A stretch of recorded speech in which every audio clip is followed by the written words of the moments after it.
ओम नमः शिवाय। हर हर महादेव। भगवान शिव की कृपा आप सभी पर सदा बनी रहे। सावन का महीना जो भोलेनाथ को अत्यंत प्रिय है, अपने साथ कई पावन पर्व लाता है। उन्हीं में से एक है नाग पंचमी, जो नाग देवता को समर्पित है। शिव जी को नागों से विशेष स्नेह है, इसीलिए इस दिन का विशेष महत्व है। आज हम आपको सुनाते हैं एक प्राचीन लोक कथा जो नाग पंचमी से जुड़ी है। बहुत समय पहले एक नगर में एक सेठ रहते थे, जिनके 7 बेटे थे। सभी बेटों की शादी हो चुकी थी और उनकी बहुएं आपस में प्रेम और समझदारी से रहती थी। उनमें सबसे छोटी बहू बेहद संस्कारी और करुणामयी थी। एक दिन बड़ी बहू ने कहा कि घर लीपने के लिए पीली मिट्टी नहीं है, चलो जंगल से मिट्टी ले आते हैं। सभी बहुएं साथ गईं। जंगल में मिट्टी खोदते समय एक नाग दिखाई दिया। बड़ी बहू उसे मारने लगी, लेकिन छोटी बहू ने उसे रोका और कहा, इसने हमारा क्या बिगाड़ा है, यह इसका घर है।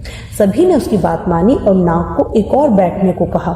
मिट्टी लेकर वे लौट आई, परंतु छोटी बहू को अगले दिन याद आया कि उन्होंने नाग से लौटने का वादा किया था। वह फिर बहुओं को लेकर नाग के पास पहुंची। नाग वहीं बैठा था।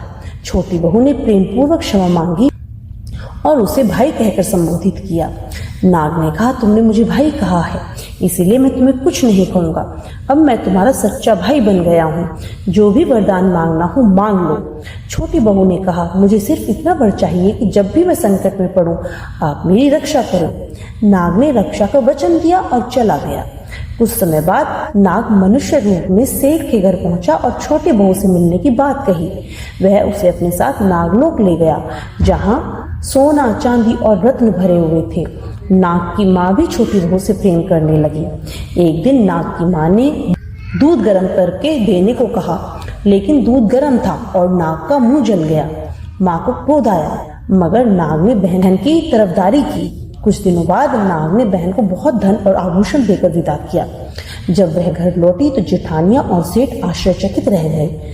बड़ी बहू ने उसे फिर से नाग से सोना लाने को कहा। नाग ने बहन को और भी जेवर दिए, जिनमें एक कीमती हीरे का हार था। इस हार की चर्चा रानी तक पहुंची। रानी ने जबरन वह हार अपने पास रख लिया। छोटी बहू ने नाग को बताया तो नाग ने वह हार सर्प में बदल दिया। डर से रानी ने हार लौटाया और बहू को बुलाकर सब पूछा। बहू ने बताया कि यह हार केवल वही पहन सकती है, वरना यह सर्प बन जाएगा। रानी ने पहनकर देखा, हार हीरा बन गया। रानी को विश्वास हो गया और उसने बहू को सम्मान सहित उपहार देकर विदा किया। बड़ी बहू ने जब यह सब देखा तो जलन से अपने देवर को भड़काया कि उसकी पत्नी को इतना धन कैसे मिल रहा है। देवर ने पत्नी से सवाल किए, उस पर शक जताया। दुखी होकर छोटी बहू फिर से अपने नाग भाई के पास गई और सारी बात बताई। नाग क्रोधित हुआ और देवर को चेतावनी दी, मेरी बहन पर दोबारा कभी शक किया तो परिणाम बुरा होगा। देवर ने माफी मांगी। बहन भाई ने एक दूसरे को गले लगाया और फिर से एक का घर खुशियों से भर गया।